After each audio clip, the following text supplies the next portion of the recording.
नमस्कार दोस्तों, मैं सत्यनारायण देवड़ा चैनल मंथन देवड़ा में आपका फिर से स्वागत करता हूँ। हमारी कर्म की सीरीज शुरू है। पिछले इसमें हमने कर्म क्या है उस बारे में बात की।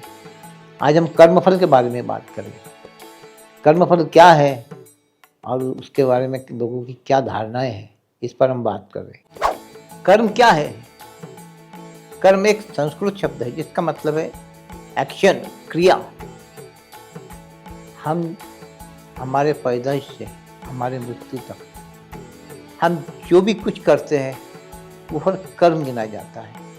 या सुबह उठे से शाम तक हम जो भी कर्म करते हैं या जो भी क्रिया करते हैं वो पूरा कर्म गिना जाता है। अब उन कर्मों में कुछ कर्म नियमित कर्म होते हैं, हमारे सुबह के कुछ नियमित कर्म हुआ, उसके बाद हम हमारे व्यापार में या हमारे और कोई कारोबार में, जॉब में लग जाते हैं। तो दिन भर में हम जो कुछ करते हैं उसमें कुछ कर्म अच्छे होते हैं, कुछ कर्म हमारे बुरे होते हैं। मन, वाचा, कर्म और फीलिंग द्वारा किसी को नुकसान या दुख पहुंचाना, ये हमारे अशुभ कर्म होते हैं। और वैसे ही मन, वाचा, कर्म या फीलिंग द्वारा किसी को फायदा या सुख पहुंचाना, इसको शुभ कर्म कहा गया है। और इन अच्छे या शुभ कर्मों का फल भी शुभ मिलता है, अशुभ कर्मों का फल भी अशुभ मिलता है।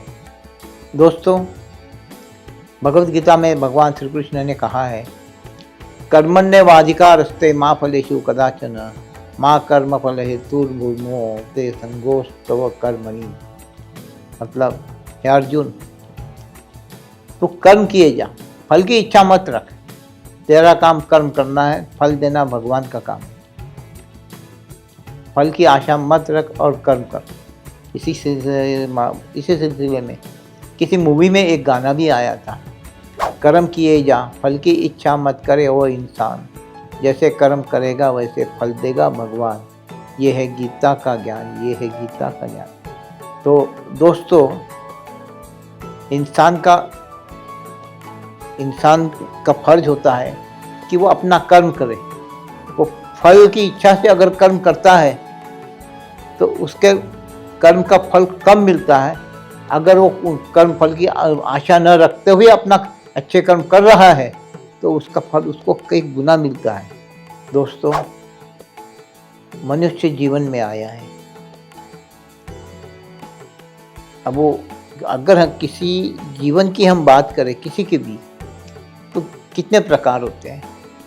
सर्वसाधारण मनुष्य योनि में स्त्री पुरुष और भी कुछ प्रकार। पशु योनि में पशु, पक्षी, जलचर, जंगल में रहने वाले, शहरों में रहने वाले, ज़मीन पे सरपटने वाले, पानी में रहने वाले, ज़मीन के नीचे रहने वाले, ऐसी कई प्रकार हैं। उसके बाद वृक्ष में भी कई प्रकार होते हैं। लेकिन इन सब में मनुष्य योनि काफ़ी महत्व की है, क्योंकि बाकी योनि ये कर्म का भोग है और मनुष्य जन्म में उसको कर्म करना होता है। अब मनुष्य जन्म क्यों होता है? अगर हम इस बारे में बात करें तो उसका सबसे मुख्य उद्देश्य होता है मोक्ष पाना।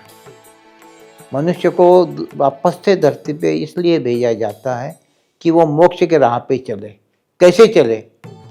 तो पिछले कर्म बंधन से वो छुटकारा पाए।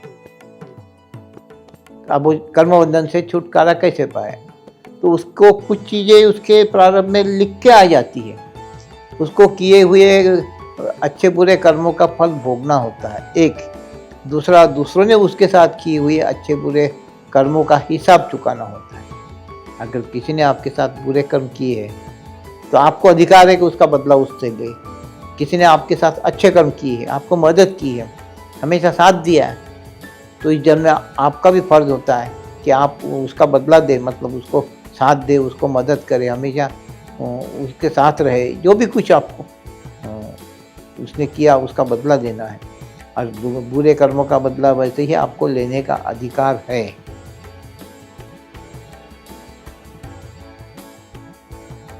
अब इस अधिकार का उपयोग आपने कैसे करना है, ये आपके ऊपर है, इसके ऊपर हम विस्तृत चर्चा करेंगे।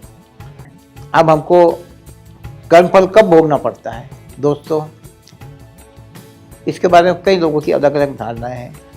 कुछ लोग कहते हैं तुरंत भोगना पड़ता है, कुछ लोग कहते हैं इस जीवन में भोगना पड़ता है, मतलब अपने बाकी लाइफ में, और कुछ लोग कहते हैं अगले जन्मों में भोगना पड़ता है। कुछ लोग कहते हैं कि स्वर्ग नर्क, मरने के बाद स्वर्ग या नर्क मिलता है, वहाँ उसका भोग होता है। अब अगर हम तुरंत बोले तो जैसा हमने चेंडू फेंका दीवार पे तो वो तुरंत अपने पास आता है, वैसे ही हमने किसको एक थप्पड़ मारी, वो उलट अपने को थप्पड़ मार, हमने एक गाली दी, वो एक गाली देगा, 2 गाली देगा हमको, कि हमको अच्छा कुछ वर्क काम ऐसे होते, हमारे कर्म ऐसे होते कि जिसका हमको तुरंत जवाब मिलता है। कुछ कर्मों का फल हमको इस जीवन में भोगना पड़ता है, जैसा हमने किसके साथ किए वैसा ही वो हमारे साथ करता है। अगर हमने किसी की, समझो किसी का हक दबा दिया, किसी की प्रॉपर्टी दबा दी, किसी का पार्टनरशिप का हमने उसका हक छोड़ देंगे दबाने के लिए उसका हत्या कर दी, तो इसी जीवन में वो अपने ही घर में पैदा होता है और उतना बीमारी में या कोई भी कारण से एक्सीडेंट होके आपका उतना हिस्सा उसके लिए खर्चा करवाता है, फिर वो जाता है। तो ऐसे सूरत का इस जीवन में ऐसे अलग रफा। अब अगर आपने किसी की हत्या की, चोरी की, आप पकड़े गए, उस आपको इस जीवन में सज़ा मिलती है पकड़े जाने पर जिसका नुकसान किया वो तो आपको अगले जन्म में ही, उसके अगले जन्म में ही वो आपसे बदला लेता है। अब रहा स्वर्ग नरक का, तो कुछ धारणाएं ऐसी है कि हम जो कुछ कर रहे हैं कर्म, उसका हमको इस जन्म में अभी कोई परिणाम नहीं मिलेगा। मरने के बाद हमारे अच्छे कर्म होंगे तो स्वर्ग में जाएंगे, बुरे कर्म होंगे तो हम नरक में जाएंगे। हो सकता है कि कभी ज़्यादा अच्छे कर्म है तो पहले स्वर्ग जाएंगे फिर बाद में नरक में जाएंगे, ऐसा नहीं होता। लेकिन स्वर्ग नरक के बाद हमारे कर्म खत्म हो गए, कर्मफल का परिणाम भोगना, फिर से हम धरती पर आते ही हैं। अब कुछ लोगों का कहना है महाप्रलय के बाद कि बरसों बाद एक बार सृष्टि में महाप्रलय होगा, सबकी मृत्यु हो जाएंगी, फिर सबको उठा के उनके कर्मों का फैसला किया जाएगा। जिनके अच्छे कर्म हैं वो स्वर्ग में जाएंगे, जिनके बुरे कर्म हैं वो नरक में जाएंगे। अब इसके अलावा एक और धारणा है कि 84 लाख योनियाँ हैं, हम 84 लाख योनियाँ भोग के इंसान योनि में आए हैं, इसके बाद हमको फिर 84 लाख योनि में जाना पड़ेगा। अब इससे मैं वैयक्तिक मैं सहमत नहीं हूँ, पर इसके ऊपर अलग वीडियो में आपसे अलग से बात करूँगा। अब हमारे कर्मफल पर कैसे प्रभाव पड़ता है? कर्मफल पर हमारे सकारात्मक कर्मों का प्रभाव पड़ता है और हमारे नकारात्मक कर्मों का भी प्रभाव पड़ता है। हम जो कुछ अच्छे या बुरे कर्म करते हैं इस जीवन में, वो उसको प्रभाव हमारे सारे आज के जीवन पे पड़ता है। वो कैसा पड़ता है हम देखेंगे। सबसे पहले हमारे सकारात्मक कर्म का कर्मफल पर कैसे प्रभाव पड़ता है? सद्गुरु का आशीर्वाद, अगर हम किसी सद्गुरु के शरण में गए, उसका आशीर्वाद हमारे साथ रहा, तो हमारे सकारात्मक कर्म का फल बढ़ के मिलता है। हमारे नकारात्मक कर्म कटते हैं या उसका प्रभाव कम हो जाता है, प्रभावहीन होता है, कुछ थोड़ा ही उसका प्रभाव होता है। दूसरा होता है दान। अगर हम दान कर रहे कुछ, उससे हमारे कर्म कटते हैं। लेकिन दान कैसे किया जाता है? उसकी भी चलनी होती है दोस्तों। हमने किसी का दिल दुखा के पैसे लूटे हैं और वो पैसे से हम दान कर रहे हैं, तो वो दान आपके नाम पे नहीं गिना जाता, उसका फल कम से कम मिलता है। लेकिन आप अपनी कमाई में से आप जो कुछ दान कर रहे हो, अब दान किसको करना है ये भी आपको मालूम है, और दान कैसे करना है वो भी आप जानते हैं। तो ये दान सही ढंग से हो रहा है तो उससे आपके कर्म कटते हैं, अच्छे कर्मों का प्रभाव बढ़ता है, आपके बुरे कर्मों का प्रभाव कम होता है। पशु पक्षियों की सेवा, अब पुराने ज़माने में पानी की सुविधा कम थी तो लोग हल बनाते थे पशु पक्षियों के लिए। अभी भी कुछ लोग अपने पक्षियों के लिए जैसे दाना रखते हैं, वो ऊपर छत पे पानी भी इस रखते हैं। और भी कुछ चारा जैसे गौरक्षण में हम चारा देते हैं, पशु पक्षियों को खाना देते हैं। तो ये हमारे पशु पक्षियों की सेवा, ये इससे हमारे ऊपर आने वाली आफतें कट जाती है, हमारे बुरे कर्म का प्रभाव कम होता है या प्रभावहीन भी हो जाते हैं। अच्छा, दूसरे उसके बाद अगर हमारे ऊपर अच्छे संस्कार गिरे, अच्छे संस्कार है तो हमारी जीवन शैली सुधरती है। अच्छे संस्कारों का परिणाम हमारी जीवन शैली पे होता है, और हमारी जीवन शैली सुधरी तो हमारे कर्म अच्छे होते हैं। तो अच्छे संस्कार, अच्छी जीवन शैली, अच्छे कर्म का परिणाम जो होता है, उसके बदौलत हमारे कर्म कटते हैं, बुरे कर्म, और अच्छे कर्म का प्रभाव और बढ़ के मिलता है हमको। अब सेवा से हमारे कर्म कटते हैं, सेवा से मन को सुख और शांति मिलती है, तन को चुस्तपना आता है, प्रेम की भावना बढ़ती है, और हमको ईश्वर के निकट हम जा रहे ऐसा हमके अनुभव होता है, और हमको ईश्वर के तरफ से हमारे लिए सुख सुविधाएं अपने आप बढ़ती है, क्योंकि हम कभी गरीबों की करते हैं, पशु पक्षियों की, प्राणियों की करते हैं, अनाथों की करते हैं, वृद्धों की करते हैं, महिलाओं की करते हैं, जनता की सेवा करते हैं। अच्छी सेवा, तन मन धन से जो सेवा की जाती है बिना स्वार्थ के, वो सेवा गिनी जाती है।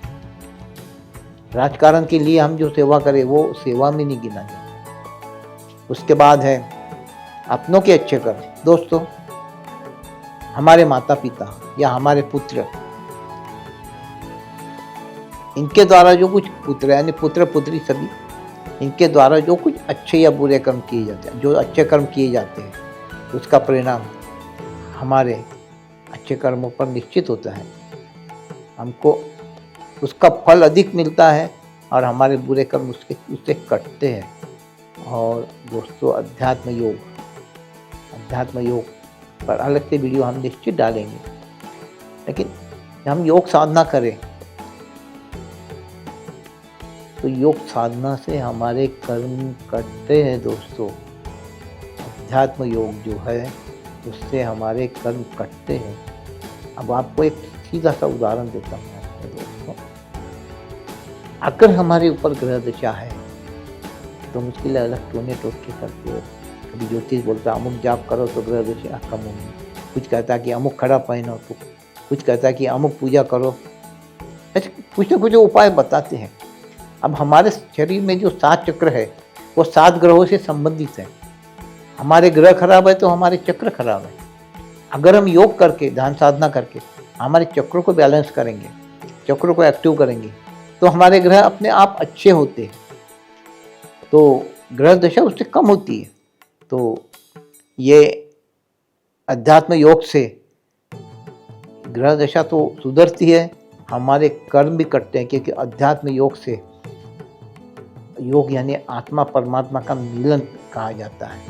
तो योग से हम ईश्वर के करीब पहुँचते, ईश्वर के नज़दीक पहुँचते, उससे हमारे अच्छे कर्मों का प्रभाव बढ़ता है, बुरे कर्मों का प्रभाव कम होता है। अब हम देखेंगे कि नकारात्मक कर्म का हमारे कर्मफल पर क्या प्रभाव पड़ता है। हमको अगर किसी की बद्दुआ है, हाय है, किसी का श्राप मिला है, तो ये हमको पनपने नहीं देती दोस्तों। हमारे अच्छे कर्म को प्रभाव को रोकती है, और हमारे बुरे कर्मों के प्रभाव ज़्यादा से ज़्यादा एक्टिव होते हैं, ज़्यादा प्रभावित होते हैं हमारे ऊपर। कभी कभी तो ऐसी कोई बद्दुआ है, हर जन्म में हमारे पीछे भी साथ रहती है। कभी किसी ने अगर ऐसी दी कि तू कभी सुख नहीं पाएगा, कभी का मतलब वो हर जन्म में हमेशा उसके पीछे वो तकलीफ आना ही है। अभी अपनों के हमारे संस्कार, जीवन शैली और कर्म, अगर हमारे ऊपर बुरे संस्कार गिर रहे, हमारी जीवन शैली खराब हो गई उससे, और उससे हमारे कर्म खराब होते हैं। तो संस्कार, जीवन शैली, कर्म अगर खराब है तो निश्चित दोस्तों ये हमारे अच्छे कर्मों के प्रभाव को कम करते हैं, बुरे कर्मों के प्रभाव को और बढ़ा देते हैं। अपनों के, जैसा हमने देखा सकारात्मक कर्म, वैसे ही अपनों के बुरे कर्म अगर हो है, हमारे माता पिता की, हमारे पुत्रों के, तो उसका परिणाम हमें भोगना पड़ता है। अब हमारी सोच, गलत सोच, सोचते हैं हम कभी कभी, हम इसके साथ हमें सेक्स करना चाहिए, अब हमको नहीं मिला, या इसको मार डालना चाहिए था, इसको ऐसा करे, कुछ हम जो भी हमारी सोच होती है गलत सोच, वो सोचने का भी हमारे ऊपर, हमारे कर्म पर प्रभाव होता है। निंदा, चुगली, और हम इस पर और विस्तृत चर्चा करेंगे, लेकिन अब इतना, अगर हम किसी की निंदा कर रहे, सामने हो या पीठ पीछे हो, पीठ पीछे किसी की चुगली कर रहे हैं, तो वो कर्म हमारे नाम पर रिकॉर्ड होते हैं दोस्तों। इसके कई उदाहरण हैं, मैं यहाँ नहीं बताना चाहूँगा अभी। उसके बाद है, किसी को अगर हम गाली गलौज कर रहे, मारपीट कर रहे, किसी की हत्या कर रहे, किसी की ज़मीन हड़प लिए, अच्छा जो कुछ का हमने कर्म की अगर किए हैं, कर रहे हैं ये जीवन में, तो वो हमारे नकारात्मक कर्मों को वो प्रभावित करते हैं बहुत, उनको बढ़ जाता है हमारा वो नकारात्मक फल, और अच्छे कर्मों के प्रभाव को वो कम करता है। दोस्तों, ये कर्म फल के बारे में हमने जो आज देखा है, यह आपको पसंद आया, इसको लाइक कीजिए, सब्सक्राइब कीजिए, सभी शेयर कीजिए सभी को, और अपने विचार, अपने कमेंट जरूर डालिए ताकि हमको प्रेरणा मिलती है, और अगले वीडियो का इंतज़ार कीजिए। धन्यवाद।